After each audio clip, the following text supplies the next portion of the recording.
àmọ́ ó lóní mo rí ìbà fọlọ́wọ́n ọba tó ní kọ́kọ́rọ́ ọjọ́ lọ́wọ́. Ọba àjọkẹ́ ayé ọba àṣàkẹ́ ọ̀run ọba tó ní kí èyí wa ó tún máa bẹ ni.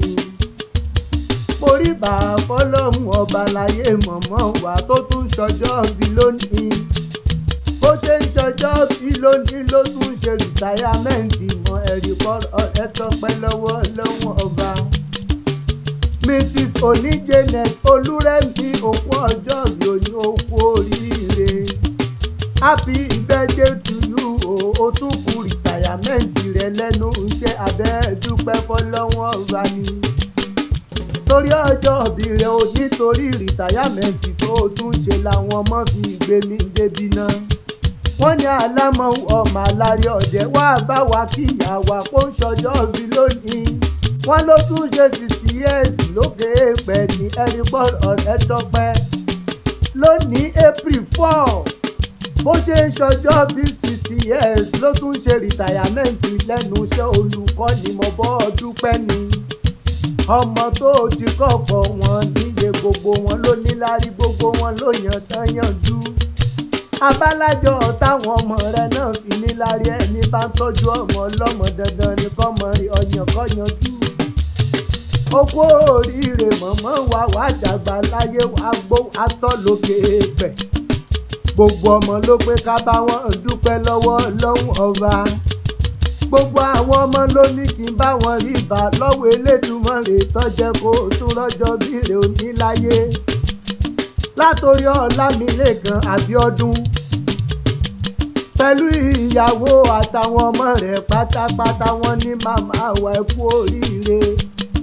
Ẹ kú ọjọ́ bí ẹ tún kú rìtáyámẹ́ǹtì lágbára Ọlọ́run ọba ẹni fẹ̀yìntì lékú lọ́wọ́ o. Tó fi ìdórí Rónkẹ́ Ìfẹ́ Olúwa ọ̀kan làwọn. Ó ní pé sweet mother kẹ́ ẹ pẹ́ kẹ́ ẹ gbó kẹ́ ẹ dàgbàjà wọn ẹni òrọ̀. Bẹ́ẹ̀ ṣe ń ṣe 60 years lónìí. Bẹ́ẹ̀ tún ṣe rìtáyámẹ́ǹtì mọ́ lágbára Ọlọ́run ọba ẹni fojú sunkún ọmọ kankan tẹ́ ẹ bí láyé. Ẹ ní kábàámọ̀ pé ẹ ṣe rìtáyà. Ẹ ní kábàámọ̀ pé ẹ ṣe 60 years láyé lágbára Ọlọ́run ọba. Tó fi dórí Ayọ̀délé Isaac àbígbẹ̀yìn gbogbo lé. Ó ní màmá ẹ kú orí kádùn ẹ̀kọ́ ọjọ́ bí òní ẹ tún kú ìfẹ̀yìntì lẹ́nu ẹ ò lẹ́kú oríire. Gbogbo ọmọ lórí táwọn bá padà wáyé ìwọ làwọn fẹ́ kó jẹ́ ìyá wọn. Wọ́n láti àmọ́ ni wọ́n láti àmọ́ àbọ̀jà gbọ́rọ̀gbọ̀rọ̀ wọn lọ́jọ́ kẹrẹ́ pébi sùn ló pọ̀. Màmá mi Jẹ́nẹ́tì Olúrẹ̀mí ọ̀pọ̀ èèyàn náà ní káàkiri ọ̀pọ̀ ọjọ́ bí rè òní tó fi dórí Dáramọ́lá Àánú. Ó náà ní káàkiri yíkú oríire. Ó láti àmọ́ kúkú ní í ṣe. Ó látọmọ tó bí nínú ara rẹ̀ àtọmọ tí ó fi ṣọmọ tó bí. Ó kó gbogbo wọn mọ́ra bí ọmọ ni wọ́n ní mọ̀mọ́ bẹ́ẹ̀ ṣe ń ṣe ni ẹ máa ń ṣe lọ.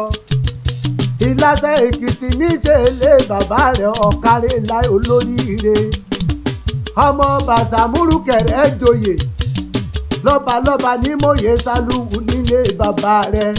Ọmọ àtẹniwíjọ kí yúnyún ó má bàa gbọ̀dànù. Ọmọ alárẹ̀ agbòǹgbò jáná ọmọ alárẹ̀ làgbòǹgbò kan ju oko. Ọmọ wa ọmọ ẹkùn àjùwàjùwà ìlẹ̀kẹ̀ bàbá yín torí yan gbódòrògo. Èkìtì ò fẹ́ràn kàbí yan lé bàbá tó bí ọlọ́mọ.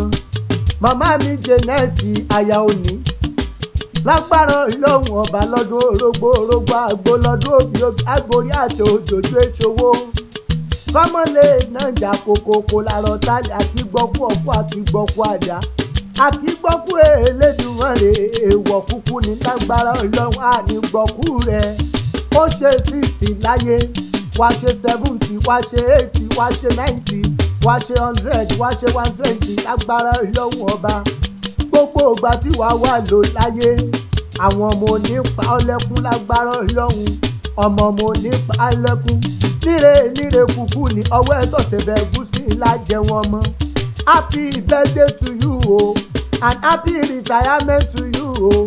Mrs. Oníjẹnẹ́tì Olúrẹ̀mí ìgbádùn ẹni ló fi ṣe. Gbogbo ẹ̀yin ọmọ pátá mo jíṣẹ́ tẹ ẹ̀ràn mi fún mọ́má yín ò lágbára ọlọ́run ọmọ náà ṣerú yín fún yín láṣẹ ọlọ́run ọba tọ́ba bí léèrè pé ta ló kọrin ewì kọ́ lọ́jọ́ sí gan ẹ̀jẹ̀ kan mọ iye wọn pámọ́ ò lè ní jẹ́ ìwọ ni ní olódù ọba ọmọ atẹ́nigbọrẹ èmi nìkan lọmọ ológun dúdú tí fẹ́ẹ́ nú kọrin.